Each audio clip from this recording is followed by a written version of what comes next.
didn't expect him to return, so I let loose with a young guy at a nightclub, but then… Hey Reddit, I'm Haley, and I've got a story to share that I never thought I'd tell anyone. I honestly never thought I'd be here posting, but I guess life can be surprising. I've made a terrible mistake, one that has turned my world upside down and shattered everything I thought I knew about myself and my marriage. My husband, Chris, has made it clear that there's no way he'll ever forgive me, and I genuinely don't know what to do. I'm hoping to get some helpful advice from the Reddit community. My name is Haley, and I'm 32 years old. Chris, my husband, is 30. We have a 5-year-old son. We met at my cousin's birthday party way back in college, and we instantly clicked. After exchanging numbers, we went on a date, and the rest is history. I've always loved Chris, and our relationship has been great. He's the kind of person who sacrifices for others, believing in helping and doing what's right. At first, he took care of the bills while I stayed home with our son. It was an arrangement we agreed on before marriage. Chris has a demanding job, and he often works late nights for weeks on end.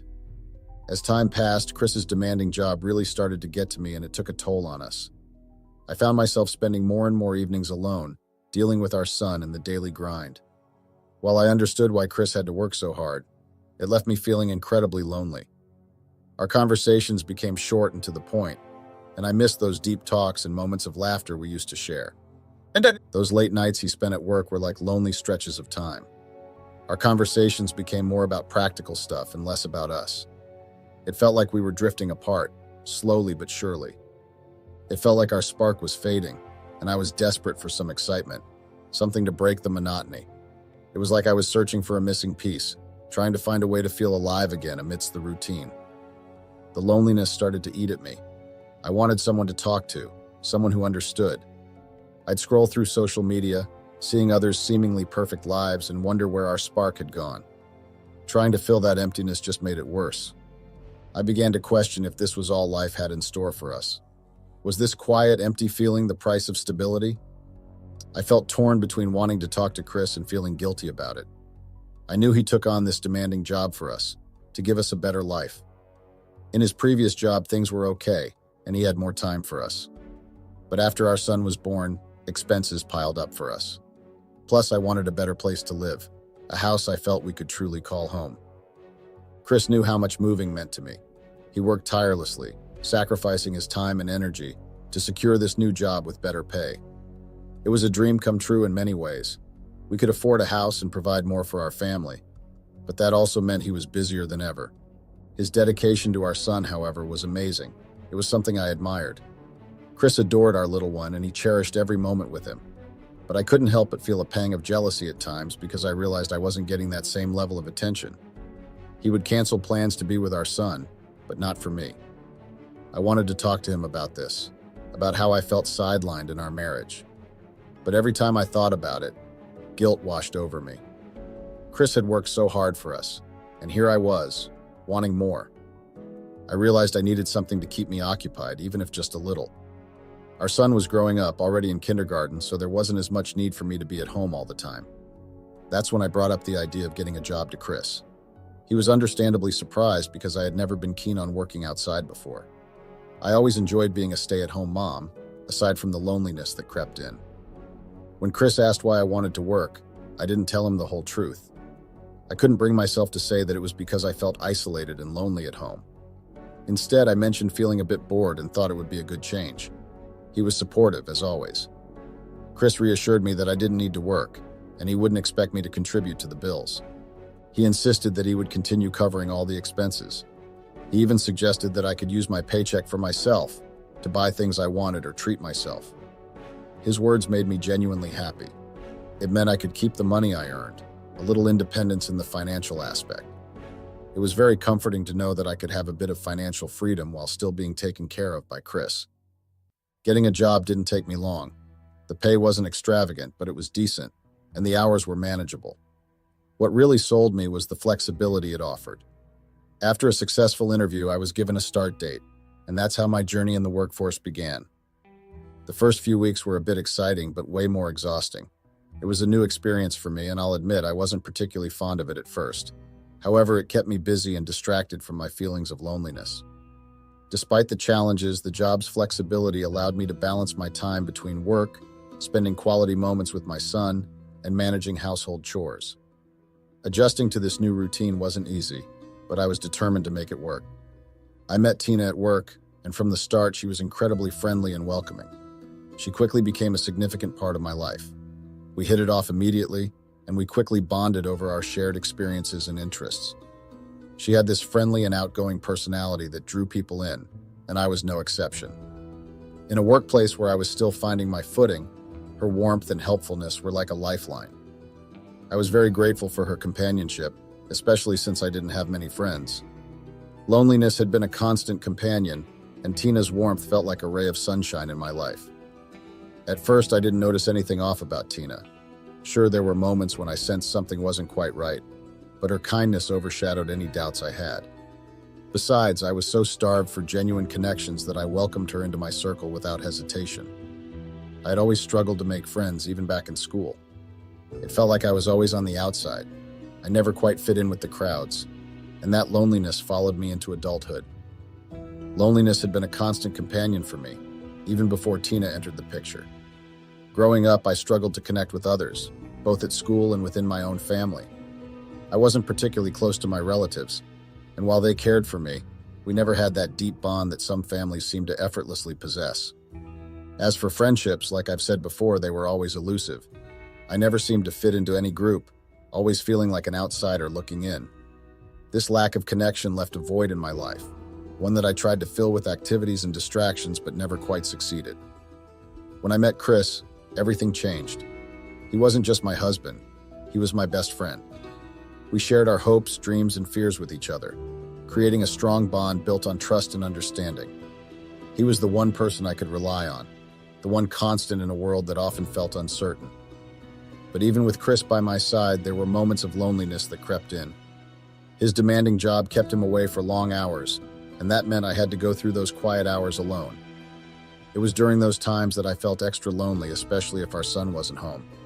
I always felt that I wouldn't have been this lonely if I had some friends. So when Tina reached out and showed genuine interest in being my friend, I was excited and welcomed her with open arms. It had been a long time since someone had taken an interest in me, and I was eager to embrace this newfound companionship. Back then, I didn't know then that our friendship would lead me down a path of mistakes and regrets. Tina quickly became my go-to buddy. She was outgoing, fun, and seemed to know how to have a blast.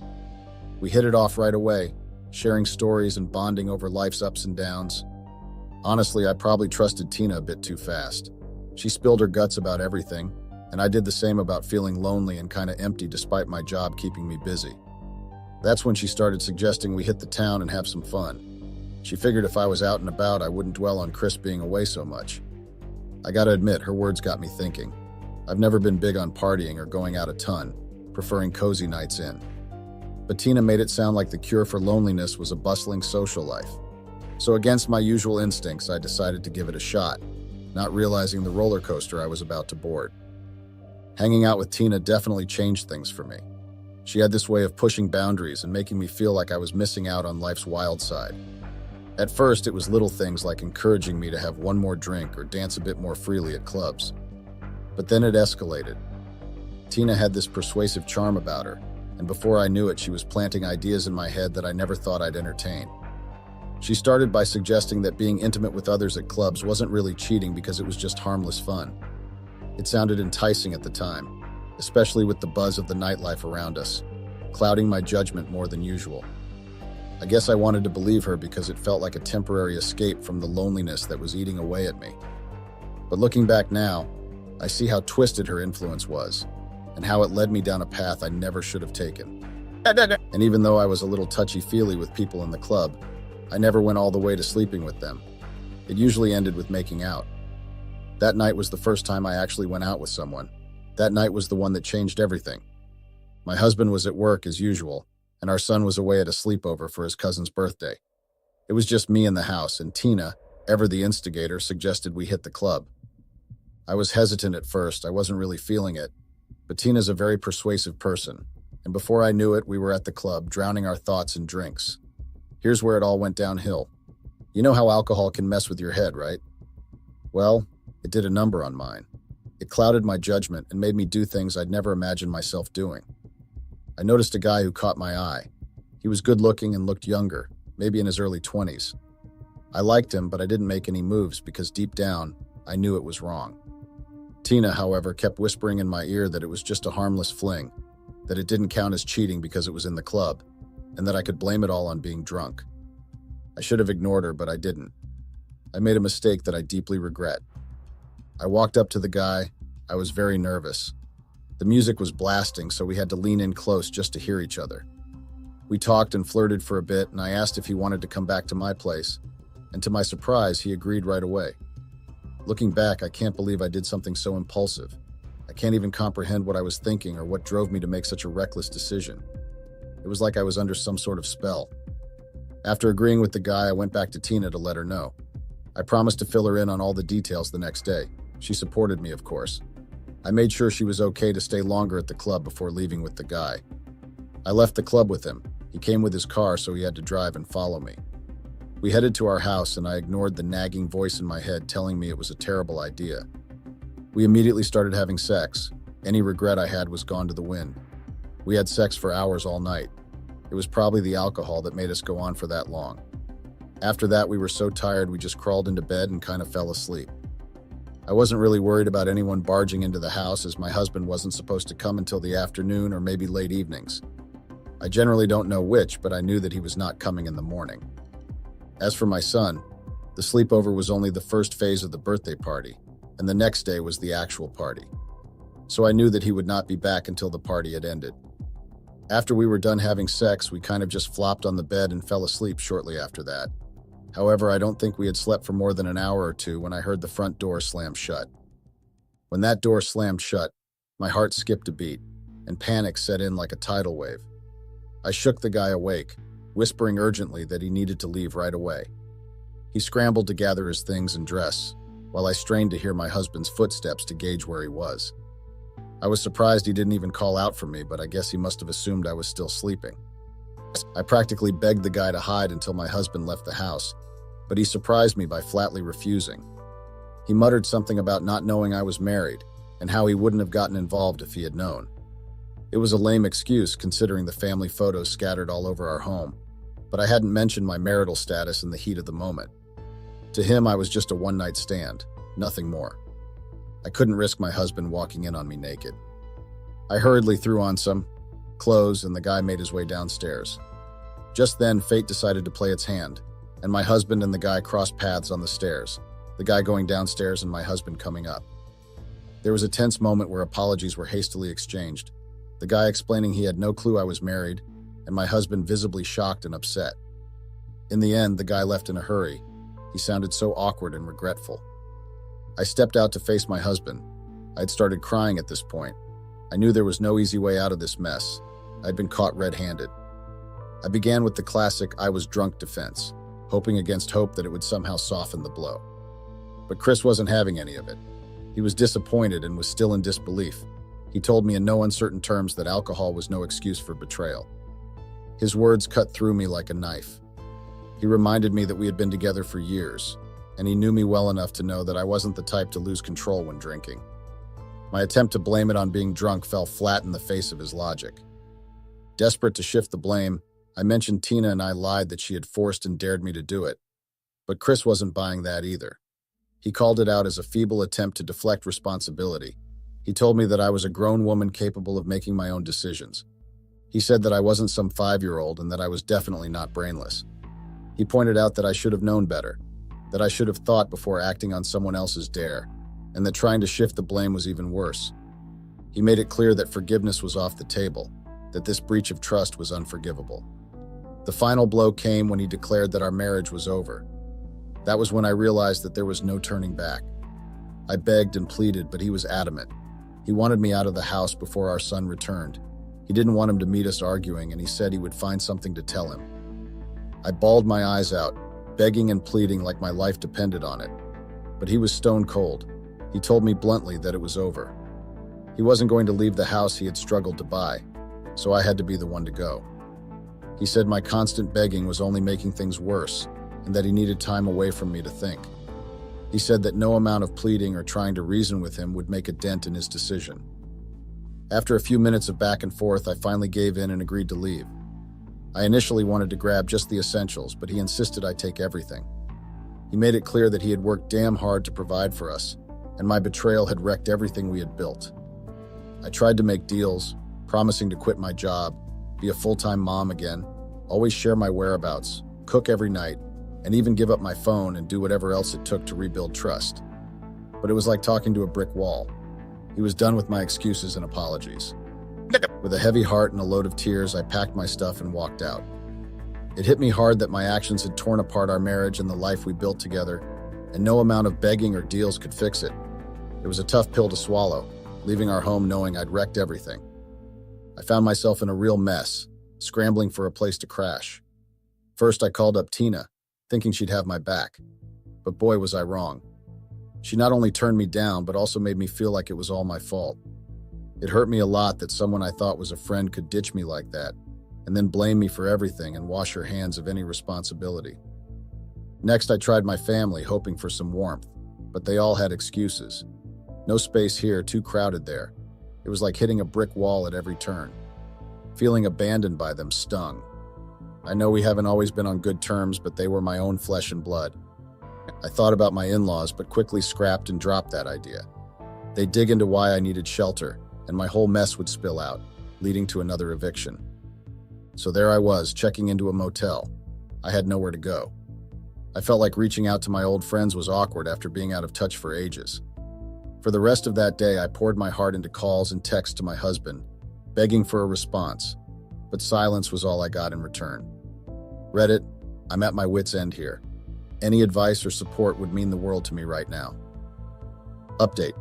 Hey Reddit, I knew I'd face some backlash posting this, but the amount of negativity has been overwhelming. I understand I messed up and deserve criticism, but I'm here seeking advice, not insults. Many are saying my husband may never forgive me, and while that's a possibility, I'm holding on to hope. We've built years together, and it feels crazy to consider throwing it away over one drunken mistake. Regarding Tina, yes, I've cut off contact well in a way, I guess. We work together, so it's been awkward at work, with me avoiding her and our co-workers noticing the change. I'm not entertaining questions about it. Please stop suggesting I stay with other friends or at a homeless shelter. It's not as simple as it sounds, and I'm still figuring out my housing situation at the motel for now. I feel like reconnecting with old friends just for a place to stay would have been uncomfortable. Plus, I didn't want to burden them knowing they likely wouldn't agree. And staying at a homeless shelter wasn't an option I considered. Right now, I'm still at the motel, trying to figure out my next steps in terms of housing. So on to the actual update. Not much has changed since last time. My husband and I are talking, but it's pretty limited. We've only had a couple of conversations, mostly about our son and when I can see him. Now, on to my family drama. They reached out, and let's just say they didn't hold back. They put all the blame on me, no surprise there.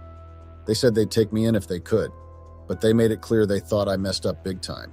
And as for my in-laws, they weren't any nicer. They basically said I deserved what I got and hinted they're on board with my husband's divorce plans. So yeah, it's been a real mess, with everyone pointing fingers and no one really offering any real help or understanding. Update. Hey Reddit, so it's been a while since I last updated. A lot has happened, and honestly, it's been quite overwhelming. First things first, I got served. Yep, divorce papers. It's official now. It's been weeks since everything unraveled, and I've been trying to keep myself occupied with work. Unfortunately, I still haven't managed to get that transfer I was hoping for, but I'm hanging in there. As for Tina, well, it seems like she's finally understood the gravity of the situation. She's keeping her distance now, which honestly I appreciate. It's better this way. I still see my son whenever I can, but it's not the same as before.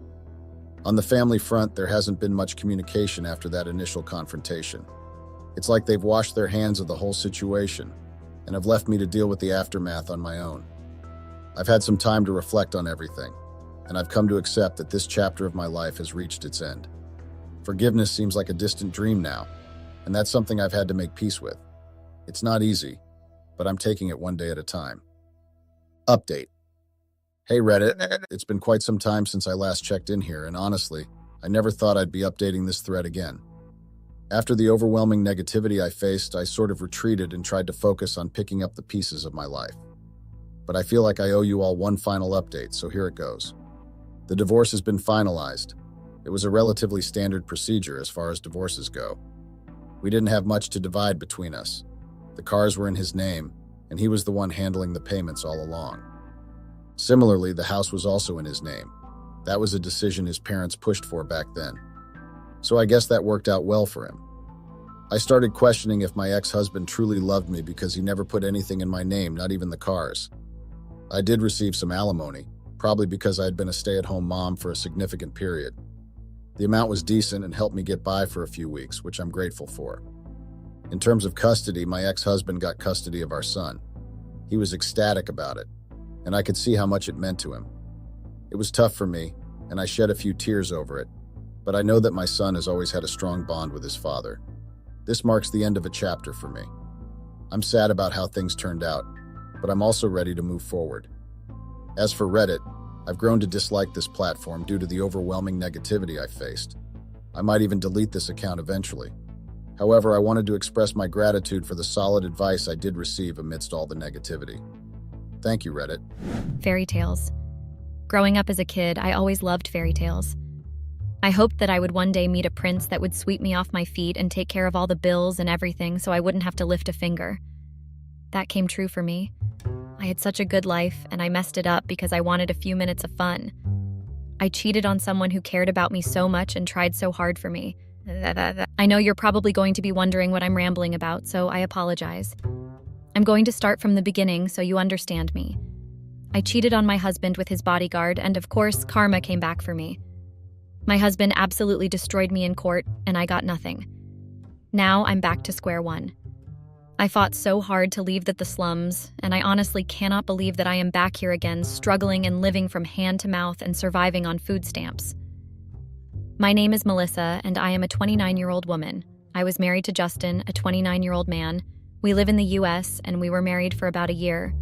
We have 2 children, twins, who I'll call 7 and Light for the sake of privacy. They're both 8-year-old, and I love them immensely, but they've always been more attached to their dad. I remember when I first met Justin, and it was at his grandfather's birthday. I was 19 on the verge of becoming 20. Entering that stunning place, I was blown away. My dad worked as a driver for Justin's family, and he got this unexpected invite to Justin's grandpa's big birthday bash. The whole thing was super fancy, with everything dripping in luxury. Looking around at all the fancy stuff, that's when I spotted Justin. He wasn't hard to notice, dressed to the nines and practically radiating wealth vibes. As everyone mixed and mingled, here comes Justin, strolling over in his fancy clothes. I was honestly shocked. Someone from his world talking to someone like me with my background? Surrounded by people clamoring for his attention, he went out of his way to chat with a girl like me, from a less well-off family. His move felt real, a bit of kindness in a sea of extravagance. Back then, I had no clue that this moment was just the start of something way beyond our different lives. As the night went on, Justin's friendly vibe pulled me in even more. Even though everything around us was super fancy, he seemed actually interested in getting to know me. We maneuvered through the crowd of dressed-up folks, and he led me outside, away from all the bright lights of the party. Underneath the huge night sky, Justin started talking about stars, making it feel like they were old pals. It was kind of surreal, just standing there in the quiet, far from all the fancy stuff going on inside. Surprisingly, Justin, who you'd think would be all high and mighty, decided to give me a crash course on how to act all proper. He could tell I was feeling a bit awkward in this world of rich people, so he took the time to teach me how to handle myself. From eating at a fancy table to chatting without making a fool of myself, Justin wanted to make sure I didn't stick out like a sore thumb. While he shared his tips, I couldn't help but appreciate how genuine he was in trying to bridge the gap between our lives. That night was way beyond what I could have imagined, not just because of all the fancy stuff, but because I unexpectedly connected with someone who looked past our different backgrounds. As I was about to leave the fancy birthday party, Justin smoothly asked for my number, saying he'd keep in touch. A few days later, he messaged me, asking if I wanted to go out. I was curious, but a bit cautious, wondering what he was up to. When we met up, Justin explained he just wanted to be friends. I agreed, and our first hangout was at this super posh restaurant, way fancier than any place I'd been. The fancy vibes were a bit overwhelming. During the night, we chatted about what we liked and didn't like, and Justin, being the friendly guy he is, shared more tips on how to handle fancy situations. It was kind of funny, but he wanted to make sure I didn't feel out of place. Despite the swanky setting, we connected over real conversations and shared experiences. I was impressed not just by the fancy stuff, but by how Justin tried to make our worlds meet. It turned out to be a night filled with laughs, learning, and unexpected friendship. I immensely enjoyed it. On our second date, Justin had this idea that since he'd already shown me his fancy world, I should show him what it's like in my neck of the woods. So we spent the day chowing down on street food and doing all sorts of things that I was pretty sure he'd never be caught dead doing because he's so posh. It was a riot seeing his face trying out street eats, stuff way different from his usual high-class meals. We hit up lively markets, did some random activities, and Justin found himself in situations that were far from his usual polished routine. The whole day turned into a mix of laughs and spontaneous experiences.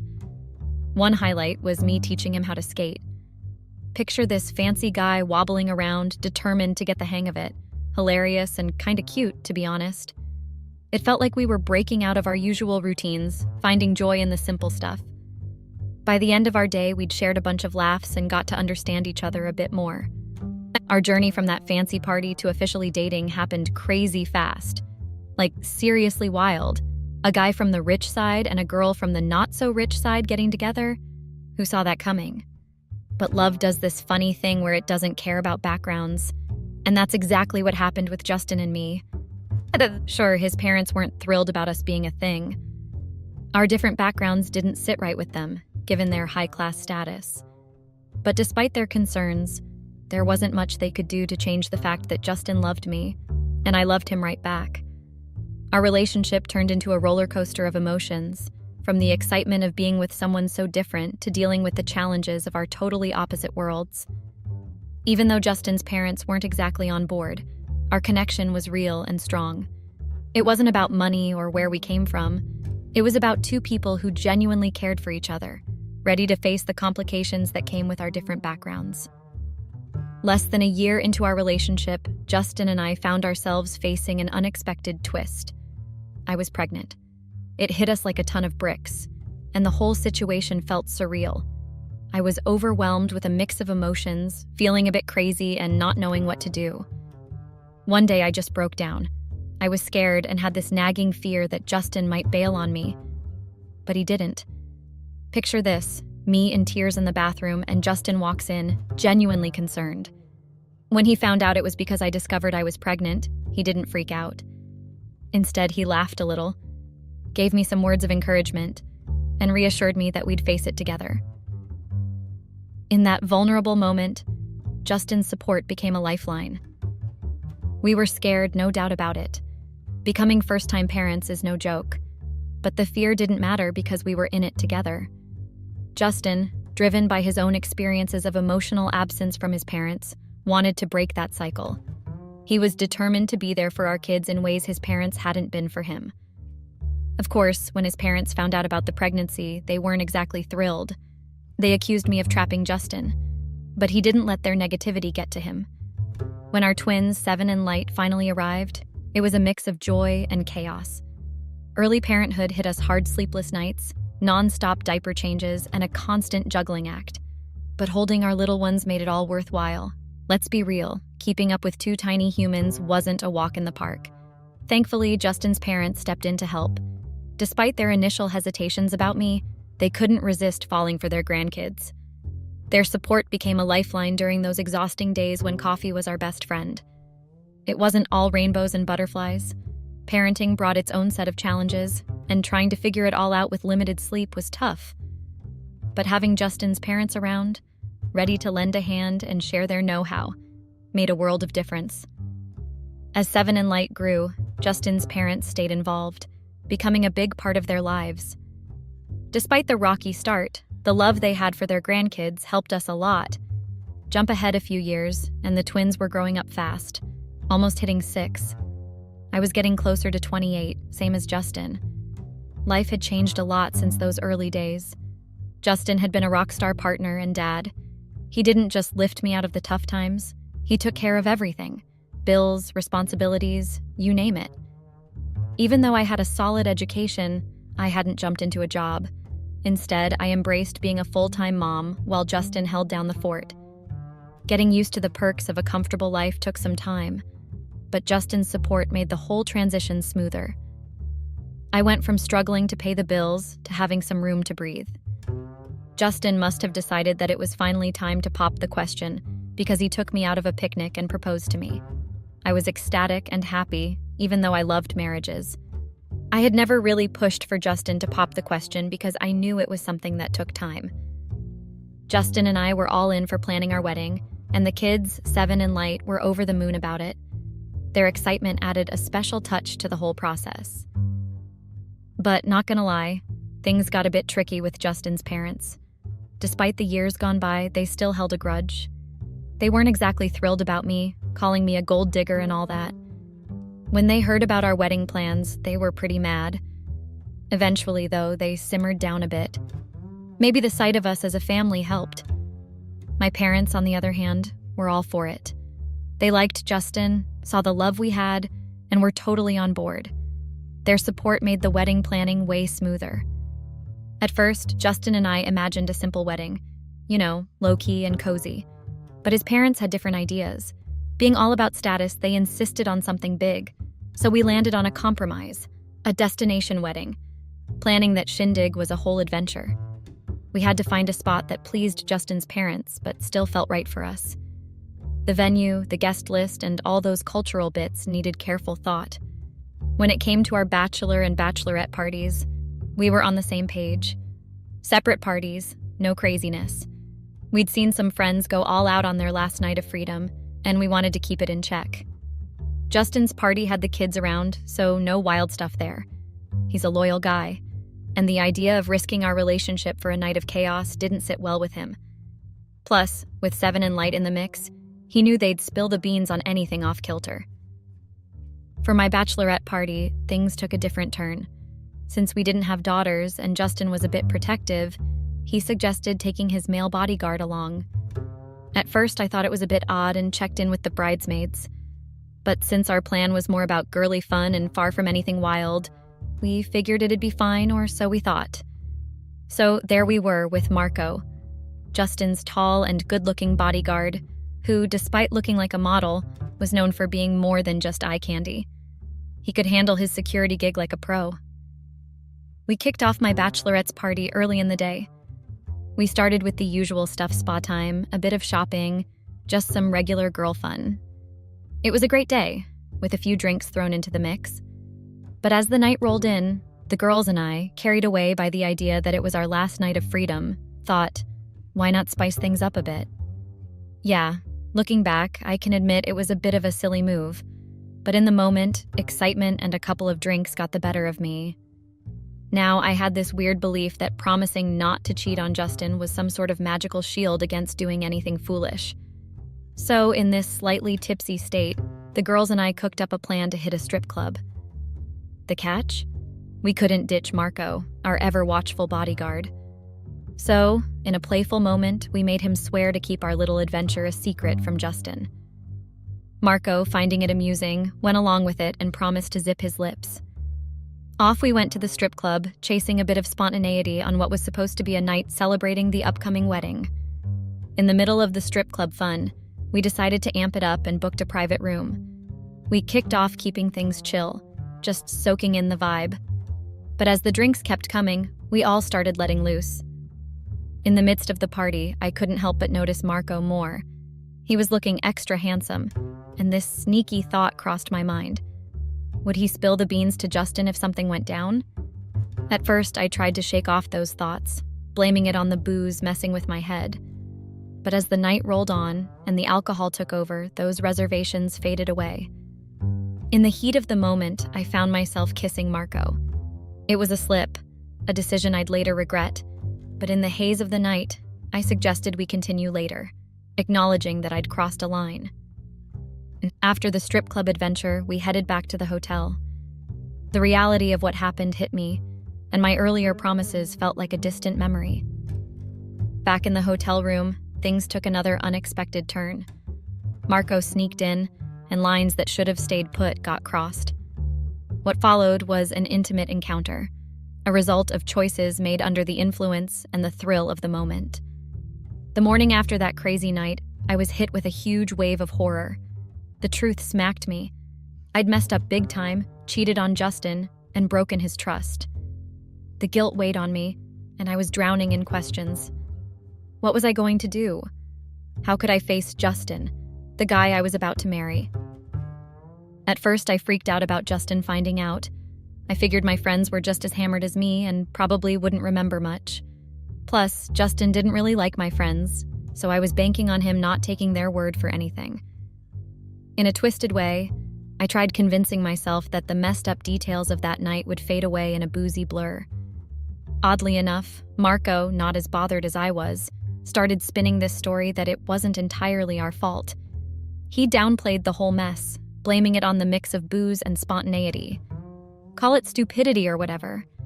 But somehow, I started buying into his excuses. It was a twisted way to cope, a messed up justification for something that should have never gone down. As the wedding date inched closer, panic set in. The idea of confessing to Justin seemed impossible. Spilling the beans about cheating right before our vows? No way. I couldn't bring myself to wreck Justin's view of our relationship on the brink of our wedding. So I made the stupid decision to keep it all locked up. I told Marco how whatever happened between us needed to stay in the past. It was a feeble attempt to draw lines, a desperate move to regain some control over a situation that had spiraled out of control. But of course, that was impossible. Our wedding was a real spectacle, all grand and fancy. The kids couldn't stop talking about it for days.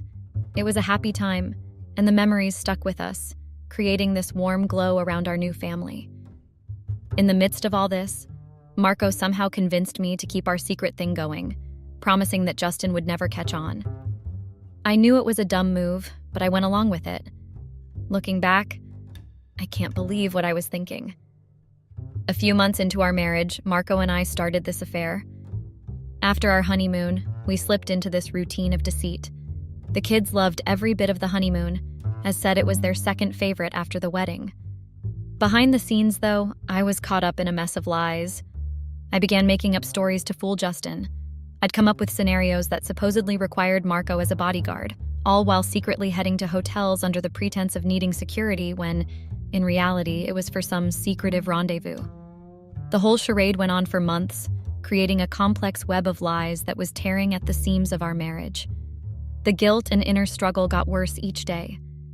Playing this risky game of deception, the trust holding our marriage together started to crumble. The appeal of secrecy and the excitement of forbidden moments clouded my judgment, blinding me to the potential fallout of my actions. While our family looked perfect from the outside with the big wedding and happy honeymoon, underneath, I was a disloyal and deceitful wife lying to my husband.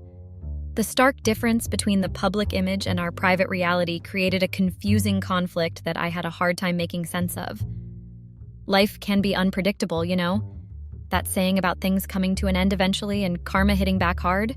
Well, they hit me like a ton of bricks. So picture this. It's a day after one of my secret hangouts with Marco. We roll up to the house, Marco in the front with the driver, and me in the back as usual.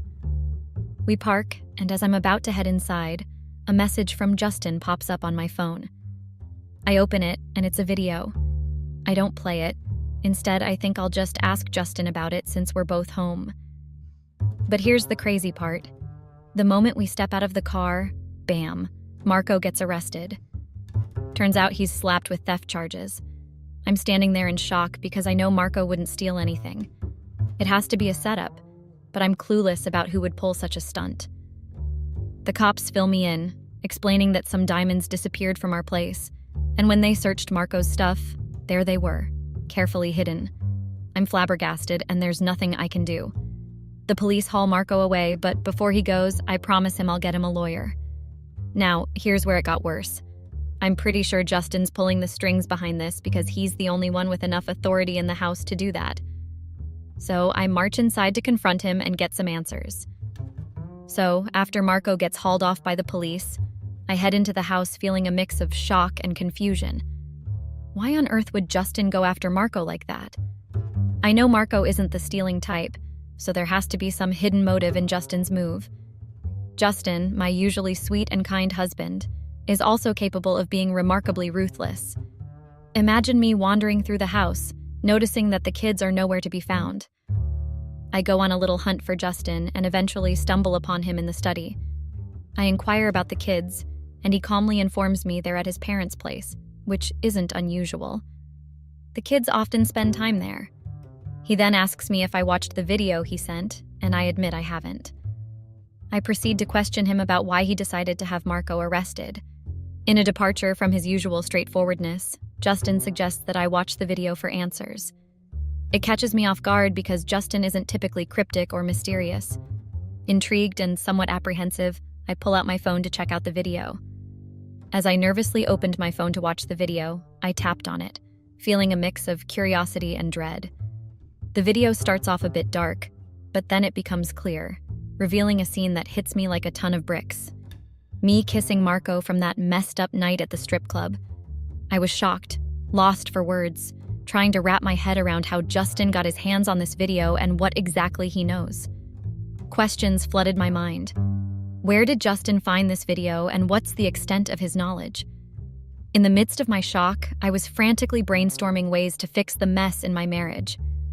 I know divorce might be on the table, but I was desperately hoping there was a way to patch things up. The big unknown is what Justin knows. Does he only know about that one regrettable night at the strip club? Or is he aware of my ongoing thing with Marco? It's a crucial factor, and the realization that Justin might be onto my infidelity sends my mind into overdrive. I was torn between confessing everything and bracing for the consequences, or downplaying the strip club incident as a drunken mistake. If Justin only knows about the night at the strip club, then I could tell him I was just drunk and beg his forgiveness. But if he knows about the secret affair, then there's no saving me. Tears well up in my eyes as Justin, cool and collected, silently watches my emotional turmoil. He shows no emotion on his face, and I wonder what he's thinking. In the middle of my breakdown, recalling the simple advice not to put all your eggs in one basket, I broke into tears and started pleading with Justin. I painted a picture, explaining it was the result of being too drunk, and my friends practically dragged me to the strip club. I tried every trick I could think of, but Justin just stared at me. Then he hit me with a question that made me shut up. Did your friends also push you to take him to hotels too? I was shocked. I came to a brutal realization. I had seriously messed up. There was no turning back. Maybe if I had owned up to the affair when I first saw the video, instead of spinning a yarn about it being a one-time thing, Justin might have considered forgiving me. But the look on his face made it crystal clear. Forgiveness wasn't on the table. He dropped a harsh ultimatum, 30 minutes to pack up and leave. The catch? I could only grab my phone and the clothes on my back. Everything else, he claimed, was his. Staring at the wreckage of my life, the reality hit hard.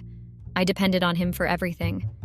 In a raw admission, Justin confessed to setting up Marco's arrest, ensuring he'd serve time. He said it was a brutal consequence and a stern warning for anyone messing with someone else's marriage. Justin, when angry, was downright ruthless, making any attempt at talking pointless. I did what he asked, just left. The plan was to wait until he calmed down and then come back, beg him to reconsider. But that plan quickly went up in smoke. The moment I walked out, Justin decided to take things up a notch. He sent that damning video to everyone we knew, his folks, my folks, literally everyone. You can picture the joy on his parents' faces, finally thinking they were right about me being a gold digger. Now, broke and without a backup plan, I had to swallow my pride and turn to my disappointed parents, the same people I tried escaping by marrying into Justin's wealthy world. The irony hit hard. I used to depend on Justin for everything, and now that dependency was biting me back. And the video? Turns out my so-called friends were the culprits. On the night I thought no one cared about what I was doing with Marco, they were sneakily recording everything. What's even more messed up? They decided to send that video to Justin after our wedding. The timing didn't make much sense to me. Why wait till after the wedding? But at that point, I didn't care for explanations. Fueled by anger and betrayal, I cut them out of my life for wrecking my marriage. Marco was about to face trial for theft, but in the midst of my personal chaos, I didn't bother visiting him. I had more significant issues on my plate. Did I ever mention that I signed a prenup? Maybe not. I had signed a prenuptial agreement before marrying Justin, a mandatory condition set by his grandfather and parents. It was the one thing we couldn't contest, and that decision came back to haunt me during the divorce. Justin unleashed a legal storm that left me with nothing, absolutely nothing. The courtroom battle was brutal, and I lost custody of the kids. Justin absolutely destroyed me in court. I didn't even get custody of the kids. Because while in the courtroom, yes, the kids were present, with the way they were clinging to Justin, it was obvious they were very attached to him. And also, considering how dead broke I was, it was obvious the judge wouldn't give me the kids. Justin had a means to take care of the children. The judge granted me only weekend visits. We hadn't even been married for a year, and thanks to the prenup, I practically left the courtroom empty-handed. To add insult to injury, the judge didn't mince words about my infidelity with the bodyguard, further deepening my humiliation. Justin's strategic legal moves and the prenup combined to obliterate any hope I had of a fair settlement. The only positive outcome I got was that I didn't need to pay child support. So that's my tale of how I messed up my marriage for a fleeting moment of excitement. Justin never found it in himself to forgive me. Though I get weekend visits with the kids, it's crystal clear they favor their dad. Life feels like a reset. By putting my story out here, I hope someone learns a thing or two, steering clear of the mistakes and pitfalls that tripped me up. Thanks for lending an ear.